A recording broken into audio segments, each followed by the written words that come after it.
Hello friends, good evening. आज है Friday और इवनिंग से ब्लॉग स्टार्ट हो रही है। तो कैसे हैं आप लोग, ज़रूर बताइएगा कमेंट्स करके। और मैं यहाँ पे इवनिंग का स्नैक बनाने के लिए किचन में आ गई हूँ। और यहाँ पे मैं एक मिक्सी के जार में डाल रही हूँ 3-4 हरी मिर्च और 1 इंच अदरक का टुकड़ा। और चने दाल को मैं 3 से 4 घंटे पहले भिगो के रख दी थी। मैं चने दाल का बड़ा बनाने वाली हूँ। तो बस अदरक और हरी मिर्च को मैं मिक्सी के जार में डाल के पीस ली हूँ। उसके बाद मैं उसमें डाल दे रही हूँ चना का दाल। आधा चना का दाल डाली हूँ और इसे दरदरा पीस लूँगी। और बस देखिए यहाँ पे दाल जो है वो पीस चुकी है। तो बस मिक्सी को हटा दे रही हूँ और जो खड़ा दाल था थोड़ा सा जो मैं बचाई थी उसी में मैं ये पिसा हुआ दाल डाल दे रही हूँ। और बस अब मैं इसमें डाल रही हूँ बेसन बाइंडिंग के लिए। तो 2 बड़ा चम्मच बेसन डाली हूँ। उसके बाद मैं डाल रही हूँ लाल मिर्च पाउडर, धनिया पाउडर, गरम मसाला पाउडर और थोड़ी सी हल्दी पाउडर और खड़ा जीरा और नमक स्वाद अनुसार। और बस अब इन सबको अच्छे से कर ले रही हूँ मिक्स। और देखिए अच्छे से इस तरीके से मिक्स कर ले रही हूँ। ये आप स्नैक में बना सकते हैं, बहुत ही इजी वे में बन जाती है और खाने में भी अच्छी लगती है।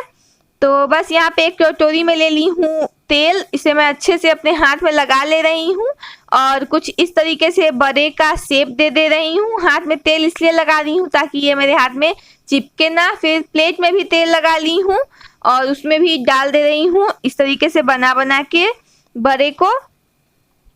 और बस इस तरीके से बना के इसे रख दूंगी। जब धैर्य के पापा ऑफिस से आएंगे, जब मैं चाय बनाऊंगी तभी उसे फ्राई करूंगी गरम गरम। और तब तक रात के लिए आटा भी लगा के रख दे रही हूँ मैं। इसी टाइम मैं डिनर की तैयारी भी शाम से ही करने लगती हूँ ताकि सब कुछ जल्दी जल्दी हो जाए। छोटा बच्चा भी है तो उसके साथ सब कुछ मैनेज करना पड़ता है। और यहाँ पे देख लीजिए धैर्य आलू से खेल रहे हैं।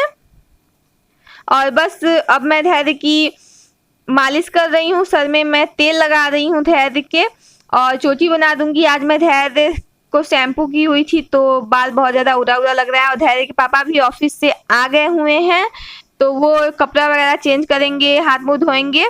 तब तक मैं चाय बना लूँगी और बड़े को भी फ्राई कर लूँगी। तो यहाँ पे धैर्य की चोटी बन गई है। और देखिए अब मैं जाऊँगी किचन में चाय बनाने और बड़े को फ्राई करने। और मेहंदी रखी हुई हूँ मैं, मुझे मेहंदी भी लगानी है। तो अब मैं किचन में आ गई हूँ। कढ़ाई चढ़ा दी हूँ गर्म होने के लिए। एक तरफ दूध भी चढ़ा दी हूँ। धैर्य के लिए भी कुछ स्नैक निकालूंगी। और यहाँ पे कढ़ाई गर्म हो गई हुई थी तो उसमें मैं तेल डाल दी हूँ गर्म होने के लिए। दूसरी साइड में चाय भी बनने के लिए चढ़ा दी हूँ और चाय बनती रहेगी, साथ साथ ये फ्राई हो जाएंगे। तो चाय और नाश्ता हो जाएगा शाम का। और उधर कटोरी में मैं निकाल रही हूँ कॉर्नफ्लेक्स धैर्य के लिए। धैर्य भी यही खाएगा दूध के साथ। उसमें मैं डाल दे रही हूँ मखाना फ्राई किया हुआ। और बस चीनी डाल दूंगी थोड़ी सी और दूध डाल दूंगी बस। और यहाँ पे तेल जो है वो बहुत अच्छे से गर्म हो चुका है तो उसमें मैं ये बड़े डाल दे रही हूँ एक एक करके। और इसे गोल्डन ब्राउन होने तक मीडियम फ्लेम पे फ्राई कर लूँगी। और चाय भी लगभग, चाय में भी बॉयल आ चुकी है, उसमें चाय पत्ती डाल दी हूँ मैं। और इसी ब्लॉग को मैं कंटिन्यू कल करूँगी।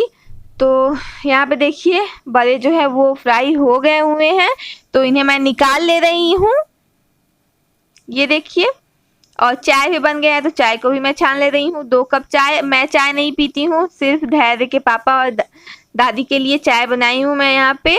और यहाँ पे चाय और नाश्ता बन के तैयार है। तो आ जाइए आप लोग जल्दी से चाय नाश्ता करने के लिए। अब मैं आप लोगों को कल मिलूँगी सीधे। सॉरी, अभी आप लोगों को तो ये भी तो दिखाना है कि हम लोग यहाँ पे नाश्ता कर रहे हैं। और यहाँ देखिए बस चाय नाश्ता हो रहा है हम लोगों का। और मैं धैर्य के साथ बैठी हूँ तो वो भी ऊपर बैठने के लिए जिद करने लगता। और धैर्य को भी अच्छा लगा था, वो भी खा रहा था थोड़ा बहुत। Friends, good morning. कैसे हैं आप सब? आई होप आप सब बहुत अच्छे होंगे। और अभी मैं जा रही हूँ पूजा करने और पूजा करने के बाद मैं आप लोगों से मिलती हूँ। ढेर सारी बातें करनी है आप लोगों से। और मैं अभी तो सीधे आपको मैं किचन में मिलूंगी और उसके बाद मैं दिखाऊंगी आपको कि मैंने purple.com से क्या क्या मंगवाया है। बहुत लोग पूछ रहे थे तो वो मैं शेयर करूंगी। अभी तक मैंने डब्बा ओपन नहीं किया है, वो वैसे ही रखा हुआ है। मैं आप लोगों के साथ ही ओपन करूंगी, तो बने रहिए आप लोग ब्लॉग में। और अब मैं आ गई हूँ किचन में। मैं बनाने वाली हूँ अरुई की सब्जी। तो अरुई को मैं उबाल के रख ली हूँ और यहाँ पे एक मिक्सी के जार में मैं अदरक, लहसुन, टमाटर और प्याज को एक साथ ही पीस के रख ली हूँ। और यहाँ पे अरुई को मैं छील ले रही हूँ और छीलने के बाद कुछ इस तरीके से दबा के उसे चपटा कर दे रही हूँ। इस अरुई की रेसिपी मैं पहले भी शेयर की हुई हूँ, पर फिर से एक बार शेयर कर रही हूँ। जल्दी जल्दी से आप लोगों को दिखा दे रही हूँ कि कैसे बनती है ये सब्जी। और मेरे यहाँ अरुई कुछ ज़्यादा ही आती है क्योंकि मेरे हस्बैंड को बहुत ज़्यादा पसंद है, तो मैं हमेशा आप लोगों के साथ अरुई की रेसिपी शेयर करती रहती हूँ। तो यहाँ पे सारे अरुई छिल चुके हैं और चपटे भी हो चुके हैं। और यहाँ पे माँ इसे फ्राई कर रही हूँ क्योंकि धैर्य इस टाइम पॉटी कर दिया था, तो मैं धैर्य के पास चली गई थी। तो माँ ही देख रही थी आके इसे। तेल क्योंकि गर्म हो चुका था तो इसीलिए माँ बोली कि मैं ही फ्राई कर देती हूँ। वैसे भी माँ जब मैं बिजी रहती हूँ तो वो मेरी हेल्प कर देती हैं इस तरीके से। तो बस अब मैं आ गई हुई हूँ। यहाँ पे अरुई जो है वो फ्राई हो रहा है। दूसरे साइड मैं कढ़ाई चढ़ा दी हूँ, उसमें तेल डाल दी हूँ गर्म होने के लिए, ताकि मसाले भी मैं साथ साथ भून लूँ। और एक तरफ ये फ्राई हो ही रहा है, उधर तेल भी जो है वो गर्म हो चुका है। तो उसमें मैं डाल दे रही हूँ जीरा, हींग और तेज पत्ता। उसके बाद उसमें मैं वो पिसे हुए मसाले डाल दूंगी जो मैं पीस के रखी हुई थी, अदरक, लहसुन, टमाटर, प्याज वाला। और बस उसे डालने के बाद अच्छे से इसे मिक्स कर लूँगी और इसे बहुत अच्छे से भूनूंगी जब तक इससे तेल अलग ना होने लगे। तो यहाँ पे अरुई फ्राई हो रहे हैं, मसाले भी भून रहे हैं और यहाँ पे सारे अरुई जो है वो फ्राई हो चुके हैं और उधर मसाले भी भून चुके हैं। तो मसाले में मैं थोड़ी सी पानी ऐड कर दी हूँ। अब मैं उसमें सूखे मसाले ऐड करूँगी। तो हल्दी पाउडर, धनिया पाउडर और गरम मसाला पाउडर, लाल मिर्च पाउडर और नमक डाल दे रही हूँ। अब इसे अच्छे से भूनूँगी 5 से 7 मिनट के लिए। और बस देख लीजिए अच्छे से भून रही हूँ। इस तरीके से अगर आप अरुई की सब्ज़ी बनाते हैं सच में अरुई की सब्ज़ी जो है बहुत टेस्टी बनती है, तो ट्राई ज़रूर कीजिएगा। इधर मैं चावल भी पकने के लिए चढ़ा दी हूँ कुकर में और मसाले जो है वो भून चुके हैं। उसमें मैं अब डाल दूँगी पानी डाल के इसे ढक के 1 उबाल आने तक पकाऊँगी मसाले को। और उसके बाद उसमें वो फ्राई किए हुए अरुई डाल दूँगी और अरुई डालने के बाद तुरंत ही बंद कर देना होता है फ्लेम। अरुई डालने के बाद उसे पकाना नहीं होता है ज़्यादा देर, क्योंकि वो डीप फ्राई हुआ है तो वो खुद ही पका हुआ है, तो उसे ग्रेवी में ज़्यादा पकाने की ज़रूरत नहीं है। तो यहाँ देखिए ग्रेवी में जो है वो उबाल आ चुकी है। तो अब मैं इसमें अरुई डाल दी हूँ, इसे ढक के और फ्लेम को ऑफ कर दूँगी। अब मैं आप लोगों को दिखा देती हूँ कि मैं purple.com से क्या क्या मंगाई हूँ। बहुत लोग पूछ रहे थे तो बस डब्बा को ओपन करके मैं दिखा रही हूँ आप लोगों को। तो यहाँ पे मैं डब्बा को ओपन कर ले रही हूँ, फिर मैं आप लोगों को दिखा रही हूँ इसमें क्या है। तो देख लीजिए एक डब्बे में है ये टोनर, गुड वाइब्स का कुकुम्बर टोनर और एलिएटिन का एक नेल पेंट है। और दूसरे डब्बे में क्या है वो भी मैं दिखा दे रही हूँ। अभी मैं आप लोगों को इसका प्राइस भी बता दूँगी, जिनको लेना हो वो ले सकते हैं। ऑफ़र चल रहा था तब मैं ये मंगाई थी।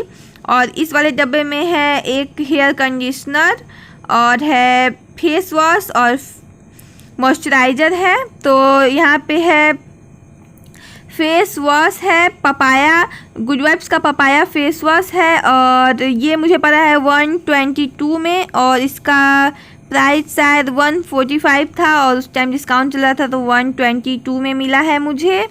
और ये है कुकुम्बर टोनर और टोनर का प्राइस है, मुझे दिख भी नहीं रहा है ठीक से, 145 या फिर 175 है इसका प्राइस। और इस पे भी कुछ डिस्काउंट मिला है मुझे अभी। मैं ये है फेस क्रीम और 157 में मिला है, इसका प्राइस है 225, 157 में ये मुझे मिला है। और ये जो कंडीशनर है वो इन सब के साथ फ्री में मिला है। और ये एलिएटिन का नेल पेंट ये तो बस 50 रुपये में मिलता है हर जगह, अभी भी 50 रुपीज़ में ही मिला है, इस पर कोई डिस्काउंट नहीं मिला है मुझे। टोनर का बस मुझे समझ में नहीं आ रहा है, मैं लास्ट में वहाँ पे डाल दूँगी, आप लोग देख लीजिएगा। कैसे हैं आप सब? आई होप आप सब बहुत अच्छे होंगे और मैं भी अच्छी हूँ। बस लंच वगैरह सब कुछ हो चुका है हमारा और अभी मैं धैर्य को जस्ट सुला कर आई हूँ और टाइम हो रहा है 3:30 का। मैं सोची कि आप लोगों से बातें कर लेती हूँ, मेरा भी मन बहुत ज़्यादा बेचैन था। तो बस मैं आप लोगों को अभी दिखाई कि थोड़ी देर पहले ही दिखाई हूँ कि मैंने purple.com से क्या क्या मंगाया। बस थोड़ी बहुत ही ज़रूरत की चीज़ें ही मैं मंगाई हूँ। और वहाँ पे कुछ सेल चल रहा था मॉनसून मेनिया करके, तो 11 जुलाई को ही मैं ऑर्डर की थी इन सब को। और ये मुझे रिसीव 2 दिन पहले हुआ है, आप लोग देखे ही थे ब्लॉग। तो बस, और अभी मैं आप लोगों से एक बात करने वाली हूँ। आज मैं बात करने वाली हूँ दीपक दिया खन्ना ब्लॉग्स के बारे में। आप लोग में से बहुत लोग उनको जानते होंगे, बहुत अच्छी यूट्यूबर है। और बहुत लोगों को पता होगा कि उनके साथ इन कुछ दिनों में क्या हुआ है। तो जिन लोगों को नहीं पता होगा मैं बता देती हूँ। उनके फादर का डेथ हो गया अभी कुछ दिन पहले ही, 15-16 दिन हुए होंगे। और बहुत दुख हुआ जान के ये बात, और सच में बहुत बहुत बुरा लगा। एक तो उनके पति भी नहीं हैं, 2 साल भी अभी नहीं हुए हैं उनके पति को गुजरे हुए। और उसके बाद उनके फादर, तो उन्हें पता नहीं कैसा लग रहा होगा। बहुत ज़्यादा दुखी थी मैं, उनकी वीडियोज़ देखी हूँ इधर कुछ दिनों के। वैसे मैं उनकी हर वीडियोज़ तो नहीं देखती हूँ, पर कोई कोई ब्लॉग्स मैं उनकी देखती रहती हूँ। तो बहुत ही अच्छी और बहुत ही साफ दिल की है वो। और उनके साथ पता नहीं ऐसा क्यों हो रहा है, सिर्फ मुसीबत पे मुसीबत आ रही है उनकी लाइफ में। बहुत ज़्यादा बुरा लगा। वो तो कैमरे के सामने बोलते बोलते बहुत ज़्यादा वो रोने लगी थी। मुझे देख के बहुत दुख हुआ मन में। और मैं भी सोच रही थी पता नहीं कभी कभी भगवान ऐसा क्यों करते हैं, पता नहीं क्या है। पर बस मैं उनसे यही बोलना चाहूँगी कि हिम्मत बनाए रखिए सिस्टर, सब कुछ ठीक हो जाएगा। अब क्या कीजिएगा, जाने वाले को कौन रोक सकता है। पर उसी में लाइफ तो चलती ही रहती है। तो हिम्मत बनाए रखिए, सब कुछ ठीक हो जाएगा। भगवान करे आपकी लाइफ में सब कुछ सही हो जाए, सब कुछ ठीक हो जाए। और जो चला गया वो तो लौट के वापस नहीं ही आएगा, लेकिन फिर भी उसी के साथ मैनेज करना पड़ेगा। लाइफ है तो फिर आगे भी सोचना ही है। तो बस मैं यही आप लोग के साथ शेयर करना चाह रही थी। और मुझे बहुत दुख हुआ ये जान के। तो बस मैं सोची कि मैं अपनी वीडियो के थ्रू उनको थोड़ा बहुत जो है वो हिम्मत दे पाऊँ, तो मुझे बहुत खुशी होगी। तो फ्रेंड्स, आज की वीडियो आपको कैसी लगी बताइएगा कमेंट्स करके। अब मैं चलती हूँ फ्रेंड्स, बाय।